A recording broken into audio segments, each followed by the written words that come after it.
Assalamualaikum warahmatullahi wabarakatuh dan salam sejahtera. Hari ini, murid-murid bersama saya, Cikgu Yani. Daripada bingkisan video itu tadi, kita semua dapat melihat alam ciptaan Allah yang terdapat di seluruh dunia. Subhanallah, sungguh indah ciptaannya. Persoalannya, adakah kita mampu mengekalkan keindahan tersebut? Baiklah murid-murid, sebelum cikgu terangkan dengan lebih lanjut tentang topik yang akan cikgu ajarkan pada hari ini, mari kita tonton sebuah video yang menceritakan tentang bumi kita dan alam semesta.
Subhanallah, betapa kedilnya kita di alam semesta ini jika dibandingkan dengan planet-planet lain. Baiklah murid-murid, pada hari ini cikgu akan menerangkan satu topik yang berkaitan dengan bumi kita.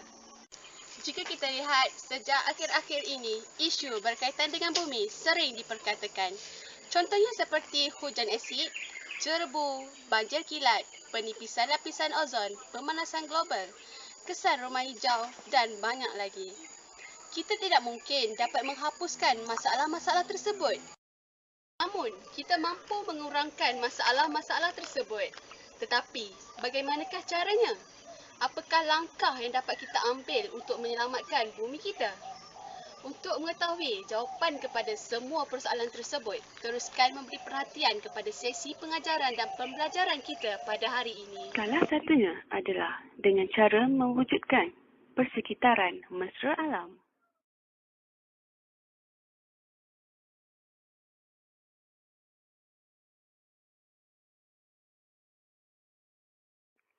Persekitaran berasal daripada perkataan sekitar.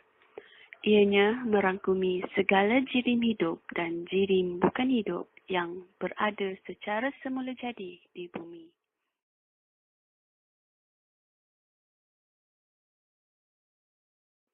Dalam arti kata lain, persekitaran adalah unit landscape yang berfungsi sebagai sistem semula jadi, tanpa penglibatan manusia termasuk haiwan, tumbuh-tumbuhan, batu bata dan sebagainya, serta fenomena semula jadi yang berlaku.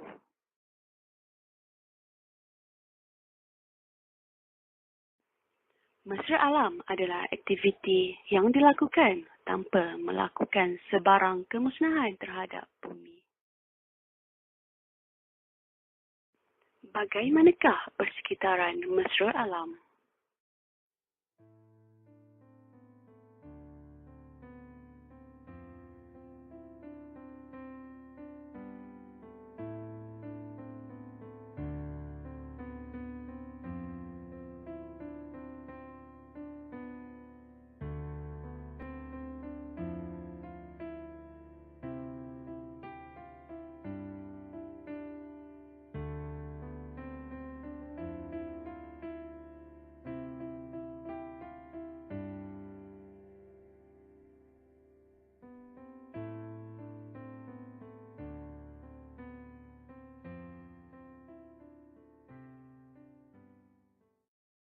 Mengapakah kita perlu wujudkan persekitaran mesra alam?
Hai kawan-kawan, mari dengar cerita.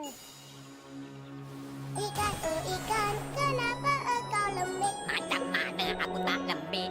Air sungai kotor, aku tak boleh nyawa. Banyak sisa toksit lah. Itu toksik. Ikan mana boleh nyawa? Orang pun boleh mati tau. Ayo, semua kasih buang plastik, buang botol, buang tin, buang. Ayo, kalah balik. Sungai, oh sungai, kenapa engkau kotor? Macam mana aku tak kotor? Depa buang sampah, depa kata tapa. Yalah, sudahlah. Cincai lah. Ayah, nanti ya, ala orang mali angkat tu sampah lah. Jangan dok Gobra. Saat lagi depan main kutip lah. Tak apa. Tidak, tidak. Buat banyak-banyak. Ikan keke, mak iloi, iloi. Ikan gelama, hidup merana. Buang sampah, berbakul-bakul. Tak biar tapa jadi budaya. Atok, oh atok. Kenapa jadi banjir? Hai macam mana tak jadi banjir? Orang tebang pokok, orang potong bukit. Sungai ada mendak. Bokok tanah lagi. Tebal pokok, potong bukit. Hai, banjir besar. Cuaca berubah dah. Bumi, oh bumi. Kenapa makin panas? Macam mana aku tak panas? Kesan asap toksik. Banyak sangat karbon dioksida, sulfur dioksida, nitrous oxide. Macam-macam dioksida dah. Dioksida itu, dioksida ini. Banyak panas bumi kita. Kasihan bumi kita. Itu global warming tau. Amat. Bumi sulap bakar benda. Itu bumi banyak panas loh. Topan sana sini. Ribut besar. Pantan pun habis. Oh, tidak, tidak. Tak boleh. Bumi terbakar. Panasnya. Ikan cekik, mak iloi, iloi. Ikan gelama, rasa berbisa. Tariat tapa, tidak berbaloi. Angkara kita bumi binasa. Atuk, oh atuk. Kenapa atuk batuk? Macam mana aku tak batuk? Kalau jambut kena bakar. Udara pun tercemar. Ha, sila. Abang panggil tak apa. Api lah bakar lagi. Asap kereta pun banyak. Jerebu dah sudah. Bakar sampah, bakar plastik, bakar hutan. Bakar lagi. Atuk, oh atuk. Kenapa makin panas ni? Alah, kau jawablah. Aku letih dah. Macam mana tak makin panas? Orang makin lalai. Orang dah tak kisah. Oh tidak. Apa yang jadi ni? Jadi takut. Ah, mari kita tanam pokok banyak-banyak. Kita naik basikal lah. Ingat, sampah jangan buang kata-kata. Kasih tangkap itu orang tanam sisa toksik pun lah. Ikan kekek, si ikan keli. Ikan gelama tidak berbahaya. Hentikanlah cemari bumi. Angkara kita bumi binasa. Ikan keke. Aku tercengkik.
Baiklah murid-murid, daripada punca-punca dan langkah-langkah yang cikgu terangkan sebentar tadi, cikgu akan menerangkan dengan lebih lanjut tentang punca pencemaran alam sekitar akibat pembuangan sampah sarap yang tidak terancang dan langkah mengitar semula.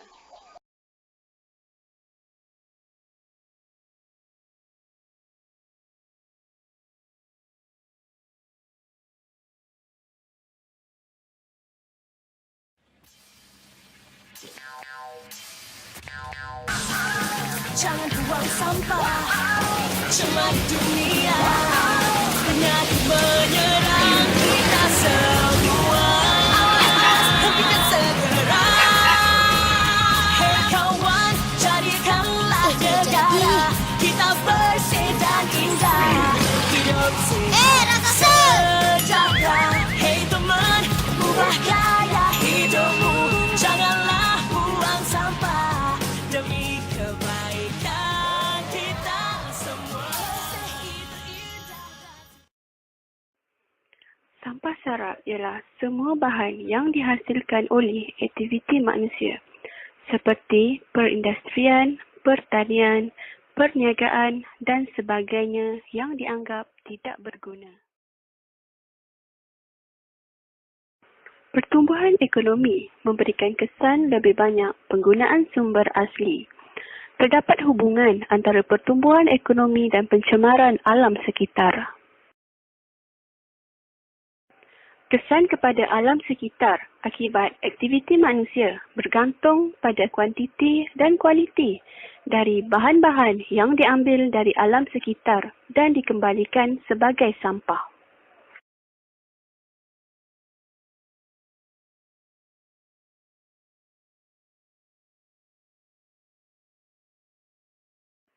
Sampah sarap ini berbeza dari segi bentuk asalnya dan kandungan fizikalnya.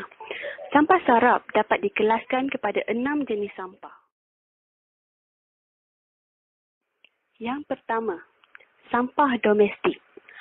Sampah domestik boleh dibahagikan kepada 2 bahagian utama, iaitu organik dan inorganik.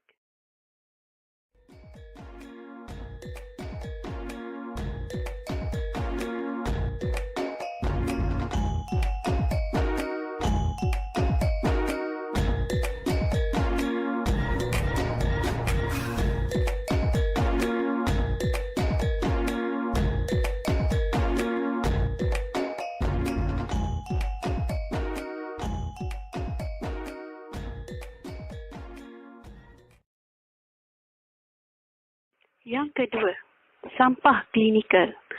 Sampah jenis ini merupakan sampah yang berkaitan dengan bidang perubatan.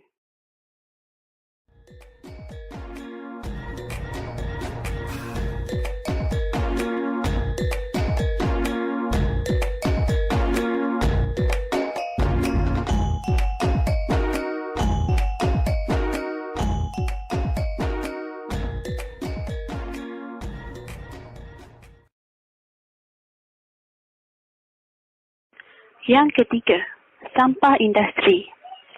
Punca sampah jenis ini terdapat di kawasan perindustrian.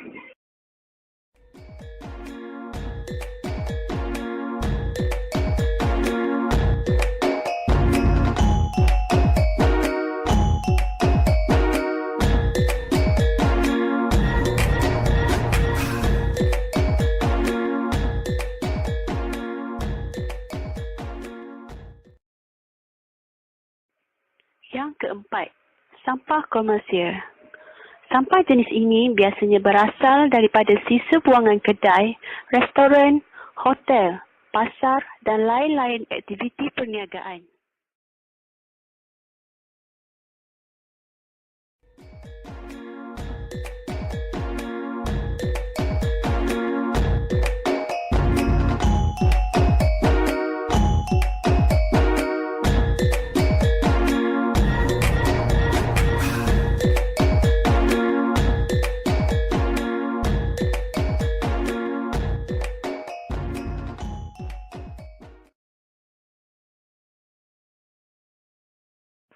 Yang kelima, sampah pembinaan dan perobohan.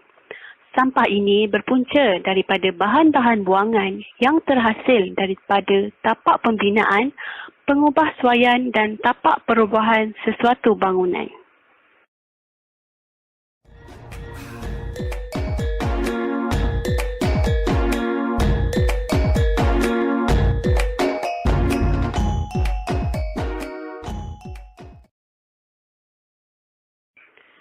Dan yang terakhir, sampah tumbuh-tumbuhan.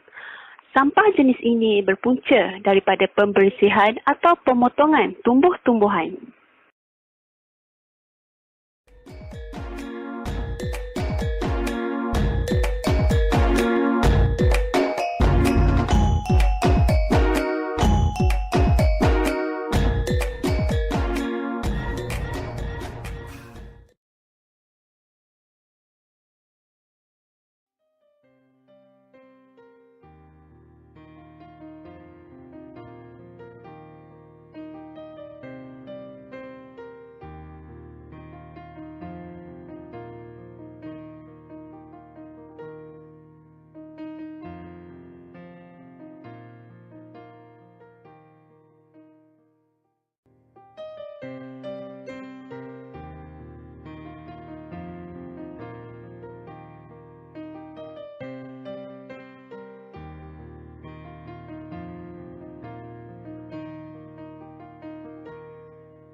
Dunia kita yang indah ini akan menjadi pudar tidak lama lagi.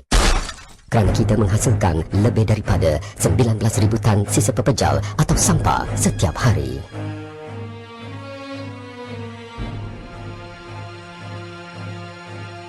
Ya, itu betul. 19,000 tan dan jumlah ini kian meningkat setiap hari. Sampah yang kita hasilkan terdiri daripada 45% sisa pepejal makanan, 24% bahan plastik, 7% kertas, 6% logam dan 3% kaca. Jumlah ini amatlah banyak Dan tidak lama lagi, kita akan menghadapi masalah kekurangan tempat yang sesuai untuk melupuskan sampah ini. Selain daripada itu, kira-kira 1/3 daripada sampah yang kita hasilkan akan berakhir di dalam sistem saliran dan tanpa pengurusan sisa yang baik ini akan menimbulkan masalah kesihatan awam, ekonomi dan pencemaran alam sekitar yang amat teruk. Semua ini disebabkan oleh tabiat buruk harian kita membuang sampah berata-rata yang telah menyumbang kepada keadaan sekarang ini. Kita tidak patut mengambil cara mudah dengan membuang sampah sarap bila-bila masa dan di mana-mana sahaja. Kita patut sentiasa sedar akan cara-cara pelupusan sampah kita.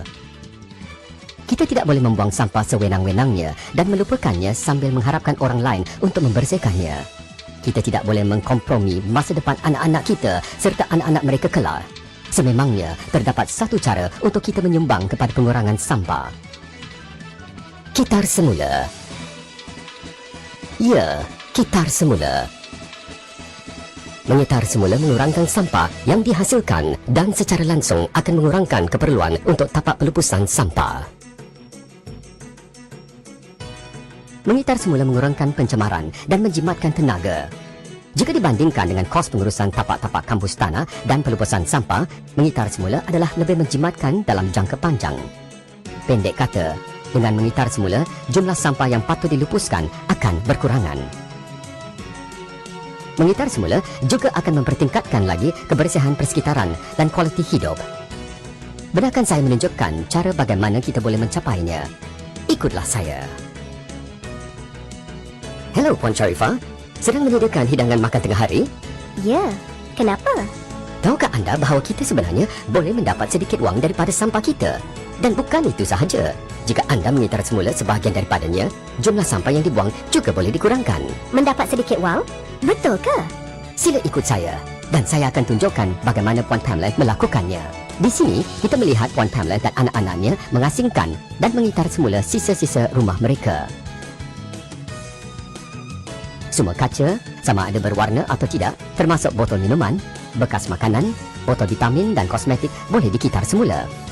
Semua jenis bekas aluminium dan keluli seperti tin makanan dan minuman juga boleh dikitar semula. Semua kertas putih dan berwarna, surat khabar, majalah, buku, skrap kertas, buku panduan telefon, katalog, risalah, kalender, kad, sampul surat dan kotak kardbord boleh dikitar semula. Semua jenis plastik sama ada berwarna ataupun tidak berwarna seperti botol minuman, botol air mineral, bekas makanan plastik, bekas bahan pencuci dan bekas pil vitamin boleh dikitar semula. Apabila kita mengasingkan sampah sarap kita dan melupuskannya secara berasingan, kita menyumbang ke arah persekitaran yang lebih bersih serta kehidupan yang lebih sehat. Apabila kita mengitar semula, kita membuang sampah yang lebih sedikit. Jadi, asingkanlah sampah sarap anda di rumah dan bawalah ia ke pusat pengitaran semula yang terdekat. Barangan anda yang boleh dikitar semula akan ditimbang, dicatat dan diakui penerimaannya. Begitulah Puan Sharifah, memang ada wang dalam sampah sarap. Oh, saya tidak tahu langsung. Lihatlah itu, memang merugikan. Siapakah yang meninggalkan benda ini di sini? Pak Ali, anda tidak sepatutnya membuang perabot ini. Ia masih dalam keadaan baik. Dengan sedikit pembersihan, ia akan kelihatan baru semula. Daripada membuang semua barangan lama sewenang-wenangnya, dengan sedikit kreativiti, cubalah mengitar semula sebanyak mungkin barangan yang hendak dibuang itu atau hantar ke pusat pungutan untuk didermakan kepada pertubuhan kebajikan. Mengitar semula sangatlah penting. Semakin banyak kita mengitar semula, semakin kurang kita perlu bergantung kepada bahan mentah. Dan semakin kurang kita bergantung kepada bahan mentah, ia semakin baik untuk dunia ini. Semakin banyak bahan mentah kita gunakan, semakin berkuranglah tinggalnya sumber semula jadi. Pengitaran semula mengurangkan pencemaran, membersihkan alam sekitar dan menjimatkan tenaga. Oleh itu, adalah menguntungkan kita semua untuk mengurangkan penghasilan sampah dan pencemaran. Gunakanlah semula sebanyak mana yang mungkin. Kitarlah semula sebanyak yang kita boleh. Kita boleh melakukan ini hanya dengan mengubah tabiat kita membuang sisa dan sampah. Ia bermula dengan semua dan setiap orang. Setiap orang di antara kita mestilah menerima tanggungjawab masing-masing. Memupuk tabiat mengitaran mungkin akan mengambil masa yang lama. Apa yang boleh anda lakukan ialah bermula secara kecil-kecilan di rumah sendiri. Ingatlah, kurangkanlah sampah sarap. asingkanlah sampah sarap. Kitarlah semula dan gunakanlah semula barangan lama anda. Mengitar semula meningkatkan kebersihan dan kualiti kehidupan, dan ini boleh dicapai oleh kita semua.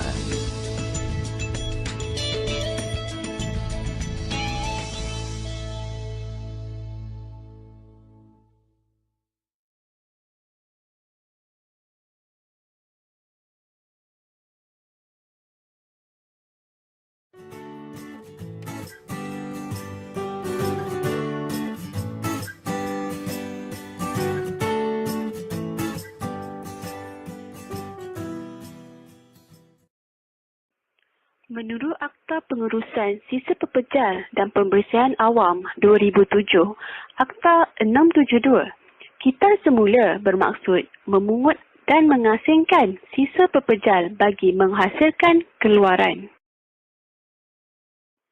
Kitar semula berlaku apabila bahan-bahan diproses dan menghasilkan produk yang sama. Kitar semula mengubah bahan-bahan yang sepatutnya menjadi sisa kepada sumber-sumber yang bernilai. Sebagai tambahan, ia menjadi sumber kepada alam sekitar, keuangan dan faedah sosial. Bahan-bahan seperti kaca, besi, plastik dan kertas dikumpul, diasingkan dan dihantar ke pusat pemprosesan untuk ditukarkan kepada produk atau bahan baru. Kita semula, Encik Bos. Kita semula? Apa benda tu?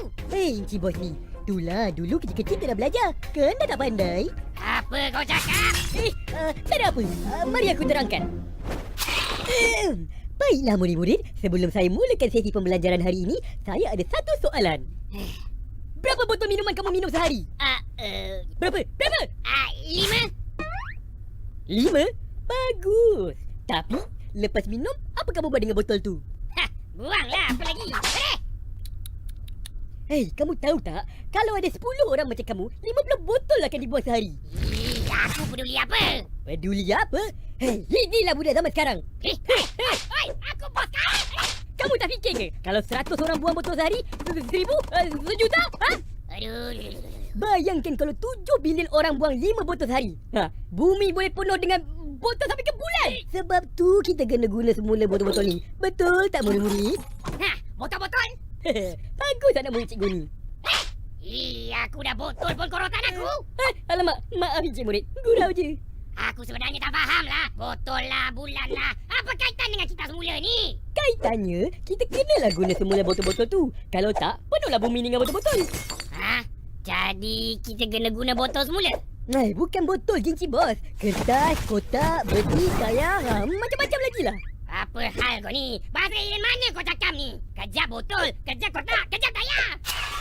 Hei Encik Bos ni, senang cakap, kita semula tu, kita ambil benda yang dah dipakai dan guna semula. Cakaplah sia-sia. Baru aku faham. Macam ni kan? Apa kaitan dengan kita semula? Macam tu lah kan? Baling cawan yang sama kat kau. Lebih kurang macam tu. Bagus juga konsep kita semula ni. Jimat sikit. Tak perlu aku beli banyak-banyak cawan tu baling kat kau. Betul tu Encik Bos. Satu cawan dah cukup. Kau fikir, hantar balik cawan ni ke kilang dan minta balik duit aku. Baik, Encik Bos.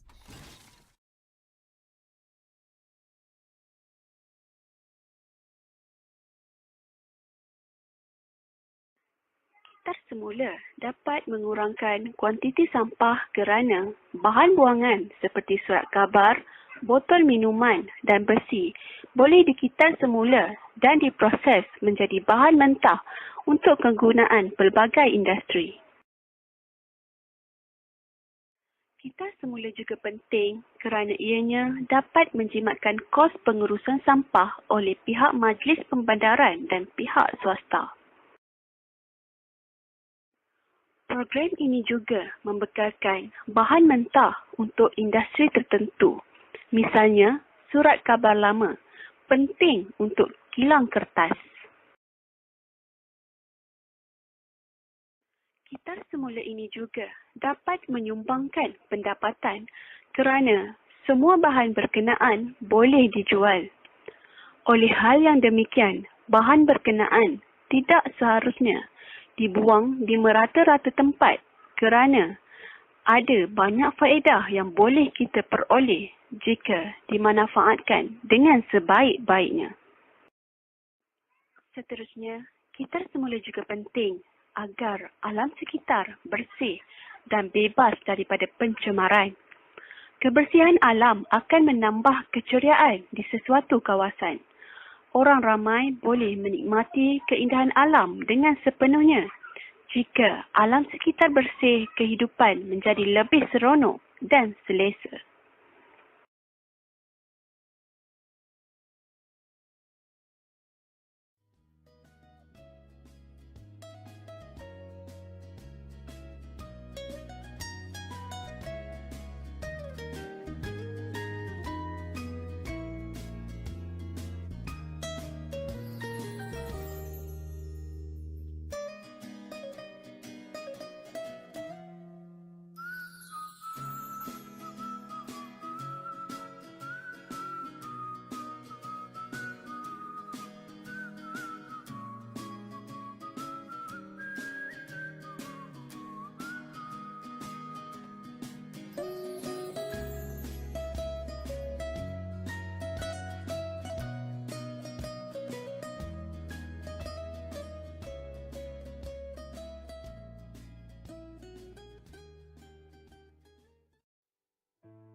Perbadanan Pengurusan Sisa Pepejal dan Pembersihan Awam PPS-PPA memperkenal program Bank Kita Semula bagi menangani risiko peningkatan sisa pepejal. Dan menariknya, program itu mula diterapkan di peringkat tabika. Ia perlu kerana kadar kitar semula di Malaysia hanya pada tahap 5% dan jauh lebih rendah berbanding negara-negara maju.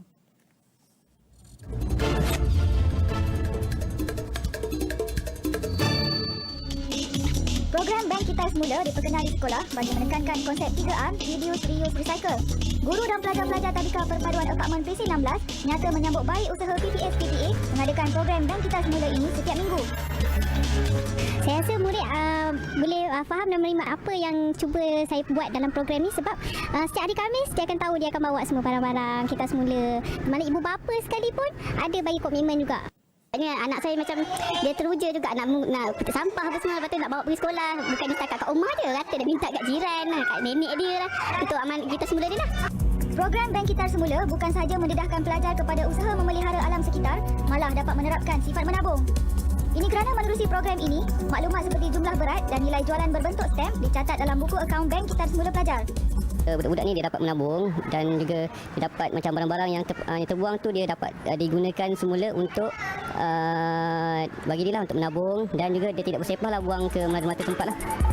Kerajaan telah mensasarkan pencapaian kadar kitar semula pada kadar 22% menjelang tahun 2020. Program Bank Kita Semula yang dijalankan oleh Perbadanan Pengurusan Sisa Pepejal dan Pembersihan Awam dengan kerjasama Tabika Perpaduan PC16 ini wajar dijadikan contoh terutama kepada golongan kanak-kanak agar mereka lebih menghargai alam sekitar.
Baiklah murid-murid sekalian, selepas melihat video dan mendengar penerangan yang cikgu berikan itu tadi, sudah tentu murid-murid dapat melihat betapa pentingnya menjaga kebersihan bumi yang kita diami ini. Dan murid-murid juga dapat mengagak apa yang akan terjadi pada bumi kita selepas 10 tahun akan datang jika kita tidak menjaga kebersihan alam persekitaran kita ini. Cikgu berharap murid-murid dapat mempraktikkan langkah-langkah yang cikgu terangkan tadi dalam kehidupan seharian, terutamanya program Kitar Semula. Cikgu juga berharap agar murid-murid mendapat input yang berguna daripada sesi pengajaran cikgu pada hari ini. Sekian sahaja untuk sesi pengajaran dan pembelajaran kita pada hari ini. Sekian, terima kasih.